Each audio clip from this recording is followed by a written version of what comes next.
할렐루야. 아멘. 예배 오신 우리 성도님들을 주님의 이름으로 환영하고 축복합니다. 오늘부터 4월 17일까지 우리 포스터를 보셨겠지만 우리 목사님들이 돌아가면서 나의 인생 말씀이라는 주제로 수요 예배를 진행하게 됩니다. 우리 성도님들도 지금까지 살아오시면서 하나님께서 주신 특별한 그런 인생의 말씀들이 하나씩 있으실 거라고 생각하는데요.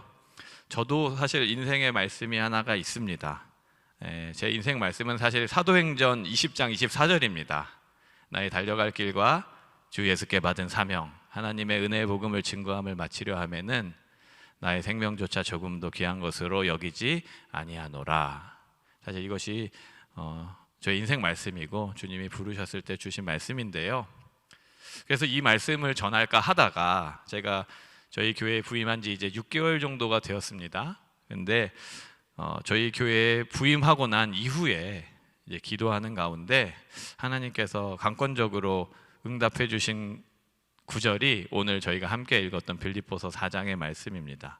그래서 어떻게 보면 최근에 저에게 주신 그 감동을 우리 성도님들과 나누는 것이 조금 더 바람직하겠다 싶어서 이 말씀을 가지고 단위에 서게 되었습니다.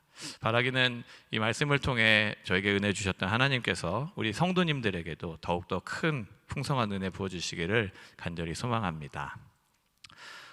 제가 LA로 온 지가 이제 2년 정도 다 되어 가는데요. 제가 LA를 오기 전에는 아틀란타 조지아라는 곳에서 사역을 했었습니다. 그리고 특별히 청년 사역을 좀 오래 했었습니다.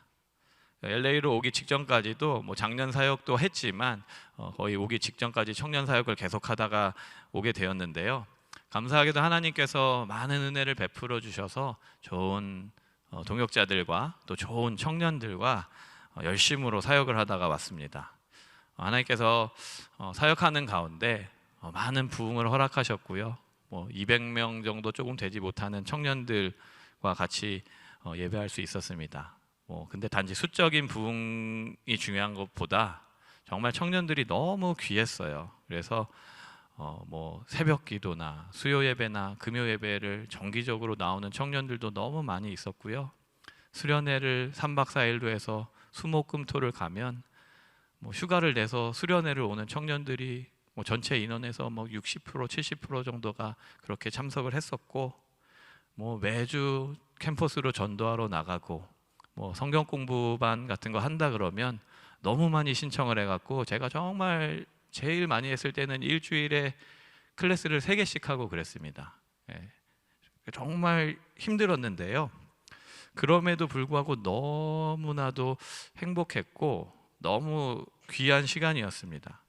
단기 선교를 가면요, 방학에 한 4-5군데씩 가는데 청년들만 거의 한 70명씩 단기 선교를 또 수련회와 별개로 나가고 거의 그냥 주님께 미친 청년들이 아틀란타에 많이 모여 있습니다. 혹시 아직 자제분들 중에서 결혼을 하지 못해서 고민되는 부모님들 계시면 저에게 조용히 말씀해 주시면 제가 한번 또 멀리서 한번 연결을 해보도록 하겠습니다. 정말 이 모든 게 하나님의 은혜였습니다.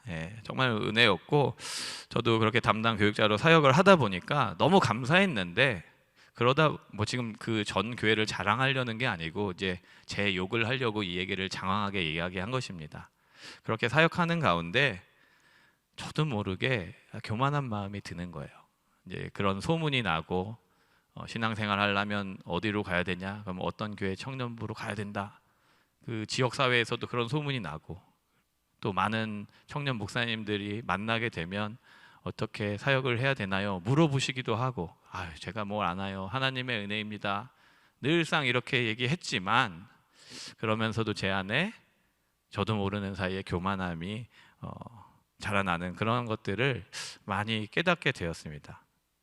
정말 초심을 잃어버리고 정말 아무것도 없는, 정말 아무것도 모르는 제가 신학을 하게 되고 목사로 부름을 받았는데 정말 실력이 없거든요. 정말 실력이 없는데 제가 자꾸 착각을 하는 거죠. 그런 열매들 가운데서 내가 뭔가 좀 되는가 보다.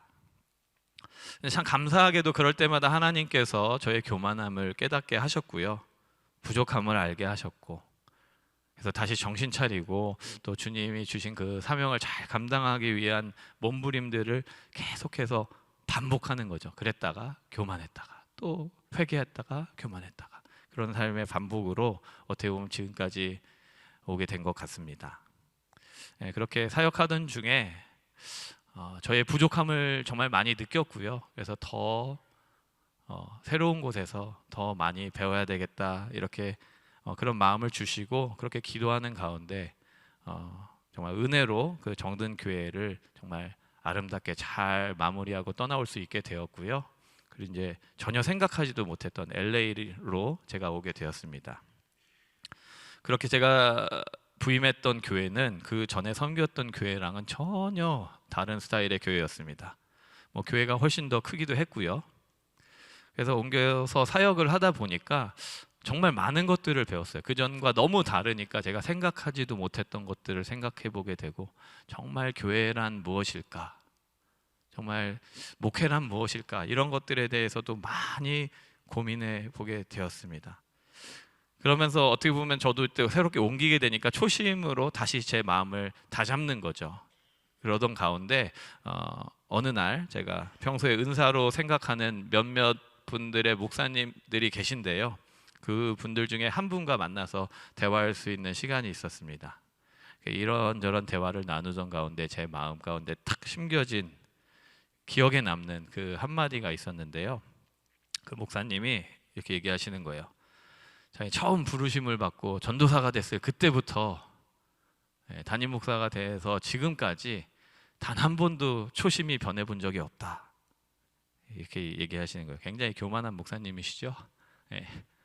그런 게 아니라 정말 진심으로 그걸 얘기하시는 거예요. 저도 그분을 오래 뵙고 그분의 성품이 어떤지 알고, 그래서 그게 정말 저에게 충격적으로 다가왔습니다. 왜 그러냐면 저는 누군가에게 지금 처음부터, 제가 전도사 때부터 지금까지 단 한 번도 초심이 변해본 적이 없습니다 라고 농담으로라도 말을 못 하겠는 거예요. 왜냐하면 제가 제 자신을 잘 알잖아요. 우리 성도님들이야, 키 큰 목사님, 저 인상 좋은 목사님, 잘생긴 목사님, 제가 처음 들어본 얘긴데요. 이런 얘기를 하시면서 좋게 칭찬해 주시지만 정말 제 속은 저만 알잖아요. 더러운 민낯을 저만 알잖아요. 차마 그런 제 모습을 제 스스로 아는데 초심이 한 번도 변해본 적이 없습니다 라고 말을 할 수가 없는 거예요. 그러면서 한편으로 어떻게 저럴 수가 있지? 저게 가능해? 이런 생각이 들기도 했습니다. 물론 부족하지 않은 사람이 어디 있겠습니까? 죄인이 아닌 사람은 어디 있겠습니까마는 정말 그 목사님이 진심으로 그 말씀을 하신 걸 알기에 정말 대단하다는 생각이 들었고요. 무엇보다 너무나도 부러웠습니다. 왜냐하면 저는 조금만 방심해도 교만해지는데 어떻게 저런 마음을 계속 유지할 수 있었을까? 어떻게 저게 가능한가? 물론 이제 제가 내린 결론은 하나님의 은혜지요. 하나님의 은혜고 하나님이 그 마음과 생각을 지켜주신 것이 아니겠는가. 그래서 저도 생각날 때마다, 물론 그 전부터도 그런 기도를 했지만 정말 주님, 제가 안에 사랑이 없습니다. 주님의 사랑을 제 안에 부어주십시오. 정말 저는 부족합니다. 예수님의 사랑을 제 안에 풍성히 채워주십시오. 계속 기도하고 있습니다. 이제 그러던 중에 제가 작년 9월에 사랑하는 우리 충현선교교회에 부임하게 되었는데요. 정말 너무 좋은 교회에 이렇게 오게 된 것이 정말 하나님의 은혜고 너무나도 감사해요. 그리고 우리 성도님들과 신앙생활 하는 것이 너무 즐거워요. 너무 감사하고요. 그래서 이제 부임해서 열심히 일을 하는 가운데 어떤 일을 처리하는데 제가 좀 잘 모르는 게 있어서 그 전에 있었던 교회에 그 일을 잘하는 청년에게 연락을 하게 되었습니다. 그래서 며칠을 전화도 하고 일에 대해서 카톡을 주고 받다가 너무 일 얘기만 하는 것 같아서 요즘에 신앙생활 어떻게 하냐 이런저런 얘기를 하다가 그 청년이 교회를 나가지 않는다라는 얘기를 저에게 했고요. 그 얘기를 듣고 제가 너무나도 충격을 받았습니다. 너무 마음이 아팠어요. 저랑 같이 사역할 때 정말 대단한 교회다, 대단한 청년들이다 이런 평가를 받는 그 교회에서도 정말 손꼽히는 리더 중에 한 명으로 있었던 그 청년이 교회를 떠나서 출석하지 않고 신앙생활의 자리에서 떠나 있다라는 그 얘기를 듣는 게 너무나도 안타깝더라고요. 어쩌다가 이렇게 되었나. 그래서 처음에는 다음에 온 교육자가 문제인가 이런 생각을 했다가 이런저런 생각을 하는데 사실 제 마음 가운데 좀 회의감이 들었어요.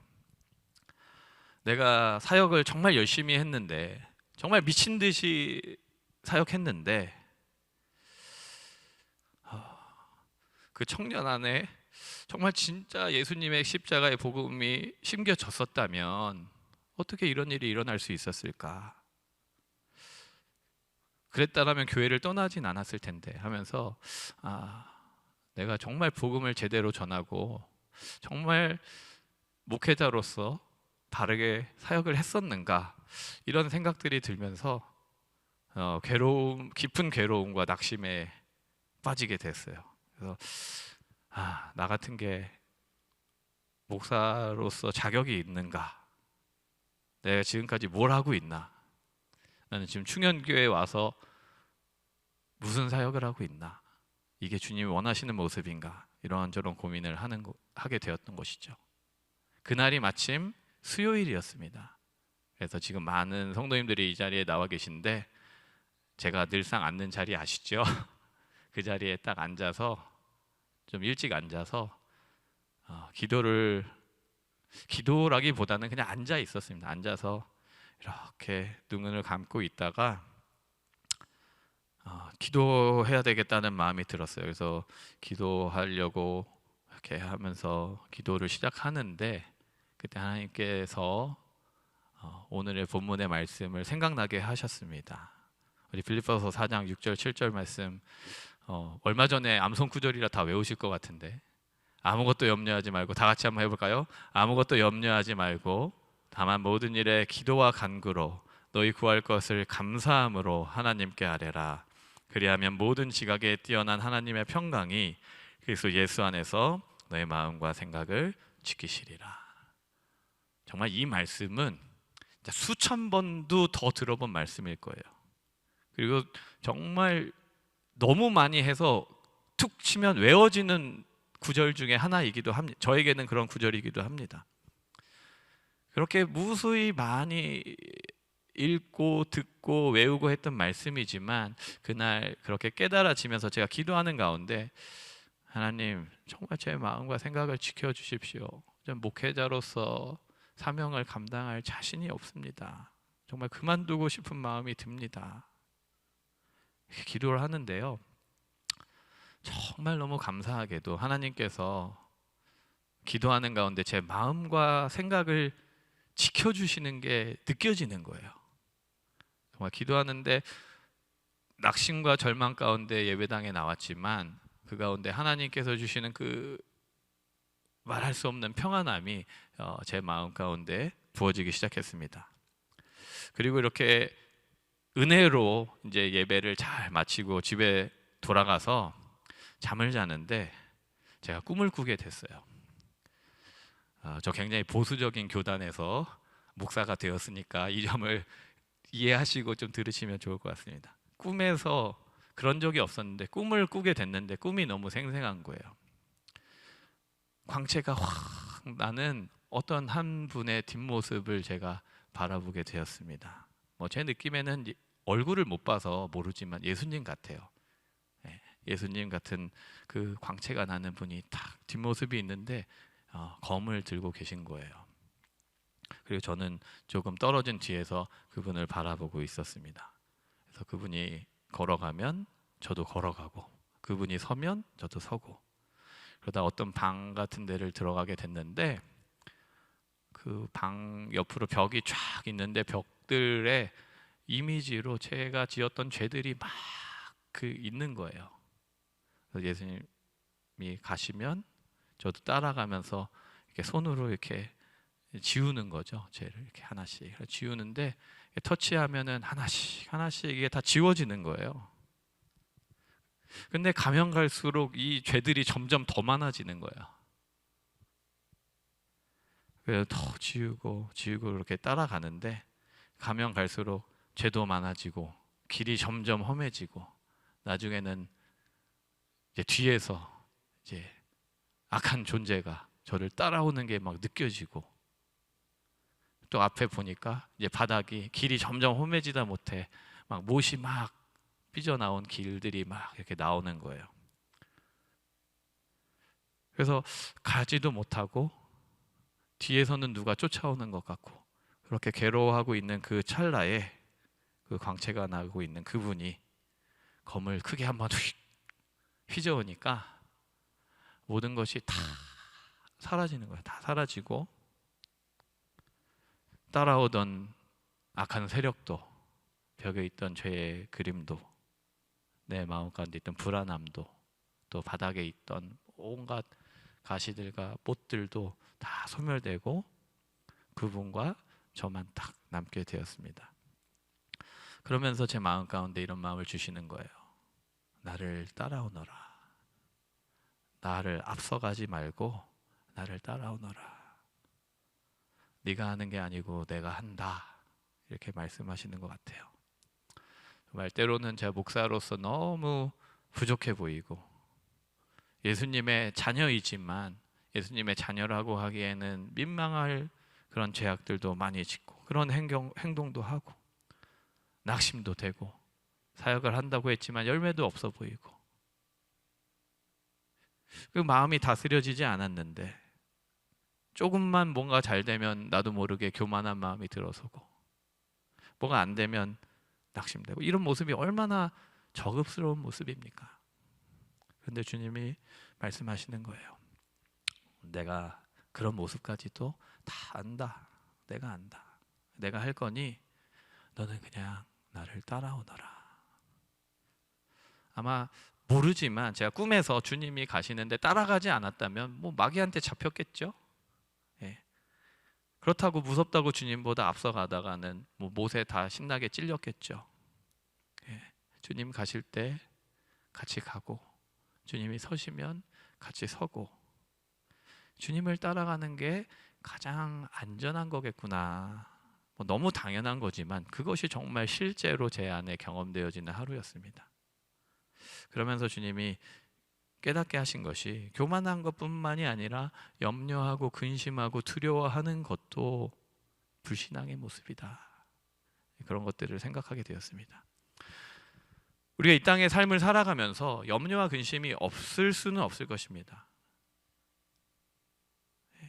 죄를 짓고 또 능력은 없고 그런 우리들이 어떻게 불투명한 미래를 책임지지 못할 나의 미래를 생각하면 지금의 현실을 바라보면 어떻게 염려하지 않을 수 있겠습니까?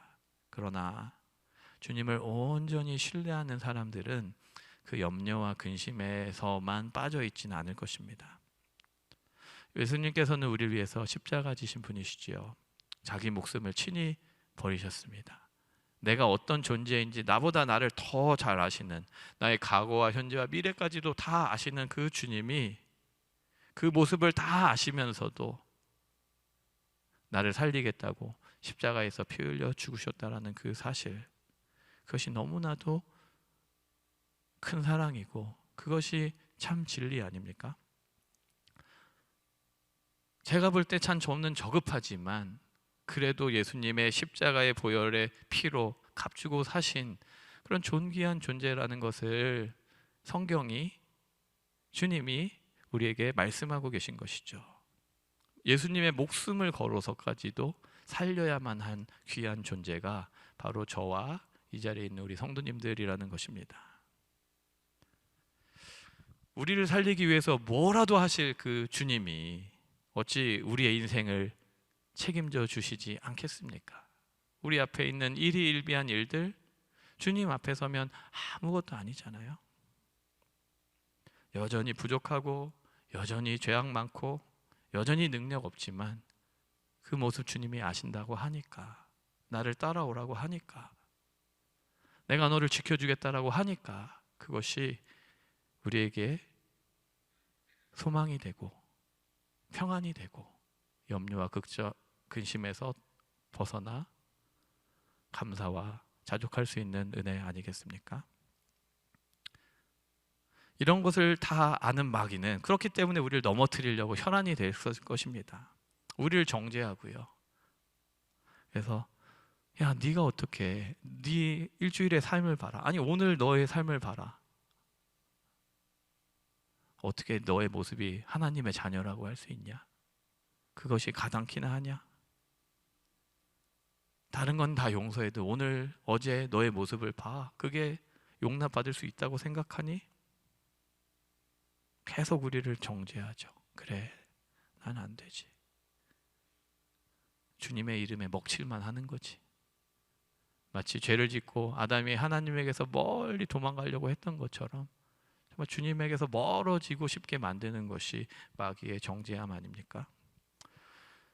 그런 우리들에게 주님이 오늘 말씀을 주신 것이죠.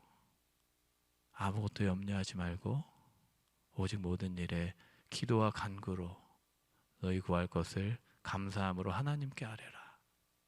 그리하면 모든 지각에 뛰어난 하나님의 평강이 그리스도 예수 안에서 너의 마음과 생각을 지키시리라.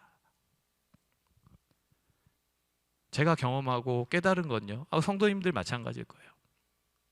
우리는 우리의 마음과 생각을 지킬 수 있는 힘과 능력이 없다라는 것입니다. 자꾸 내가 내 힘으로 내 생각과 내 마음을 지키려고 하면 할수록 더 오히려 괴로워지는 거죠. 염려와 근심을 벗어나려고 염려하지 말아야지, 근심하지 말아야지 하면 염려와 근심이 탁 사라집니까? 더 염려되고 더 근심되는 거 아닙니까?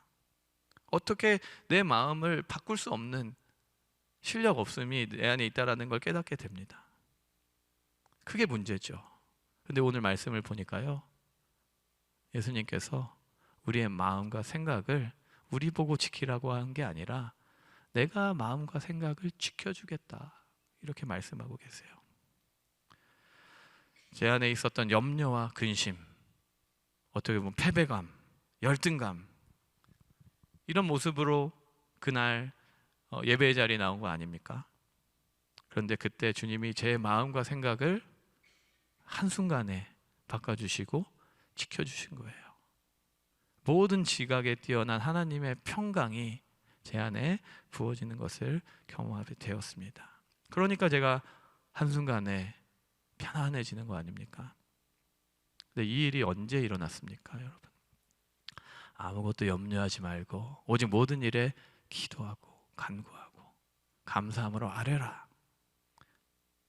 염려와 걱정이 있지만 그거를 내려놓고 주님께 아뢰는 것, 그 염려와 걱정을 해결하기 위해 이리 뛰고 저리 뛰고 이 사람 찾아다니고 저 사람 찾아다니는 게 아니라 주님께 아뢰는 것, 그것이 은혜의 시작이더라는 거예요. 사무엘상에 이런 말씀이 있습니다. 사무엘상 1장 10절에 보면 한나가 마음이 괴로워서 여호와께 기도하고 통곡하며, 이 말씀 다 아시죠? 한나가 아이가 없음으로 말미암아 극심한 고통 가운데서 하나님께 간절히 수년을 기도하지 않습니까? 한나는 그 문제를 가지고 다른 곳 간 것이 아니라 주님께 나와 무릎 꿇고 기도했습니다. 우리가 마음을 드리는 것, 이것이죠. 주님께 간구하는 것, 주님께 기도하는 것.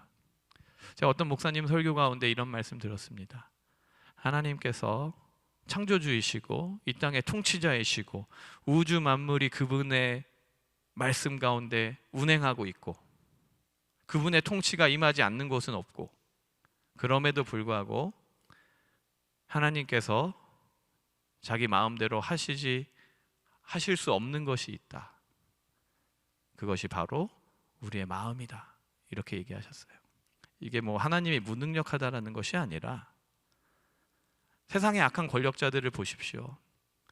뭐 공포 정치를 통해서, 무력을 통해서 사람들을 억압하고 다스릴 수 있습니다. 그래서 찍소리 못하게 할 수 있고요, 그 말에 따르게 할 수도 있습니다. 그러나 그런 방법으로 사람의 마음을 얻을 수 있겠습니까? 불가능한 일이죠. 하나님도 전능자이시니까 얼마든지 우리 가운데 원하는 것들을 강요하고 시키실 수 있는 분이라고 생각합니다. 근데 하나님께서는 언제 우리를 그렇게 대하신 적 있습니까? 절대 그러시지 않죠. 왜요? 우리를 사랑하니까.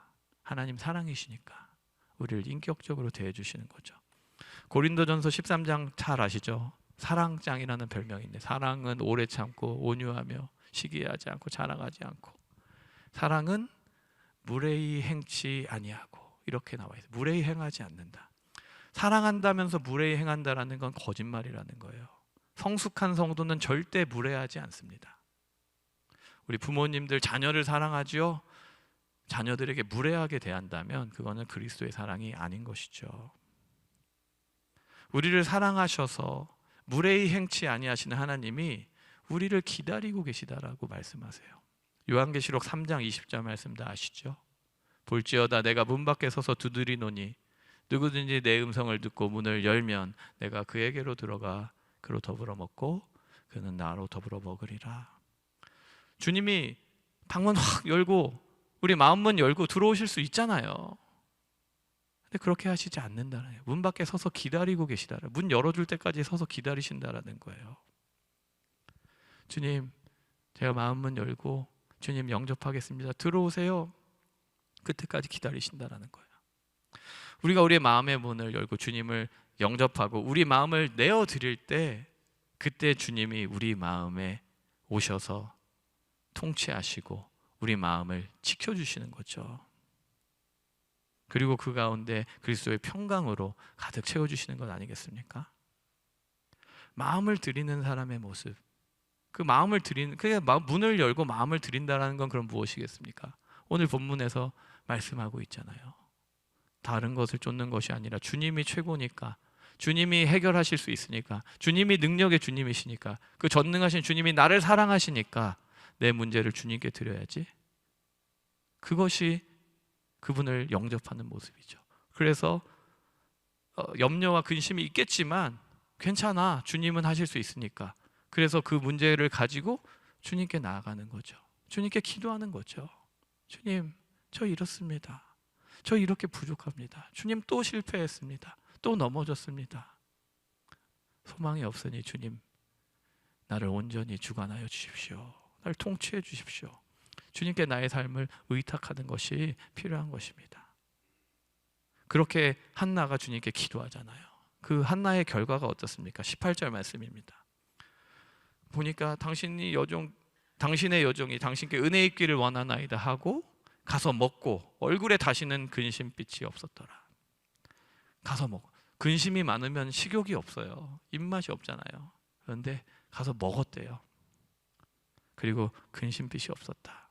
주님께 다 아랠 때, 오늘 본문으로 이야기하자면 그리스도의 평강이 그 마음 가운데 가득 채워지니까 한나가 문제가 해결되지 않았지만 더 이상 그것을 가지고 근심하지 않았다. 성경은 말씀하고 있는 것입니다. 사랑하는 우리 모든 중간의 성도 여러분, 주님은 살아계신 거 믿으시죠? 주님 여전히 말씀대로 역사하고 계십니다. 우리의 삶을 주님께 맡겨야 돼요. 우리의 마음을 주님께 의탁하십시오. 주님께 내 마음을 드리십시오. 그럼 내 안에 계신 예수님이 일하실 것입니다. 자, 말씀을 결론을 맺으려고 합니다.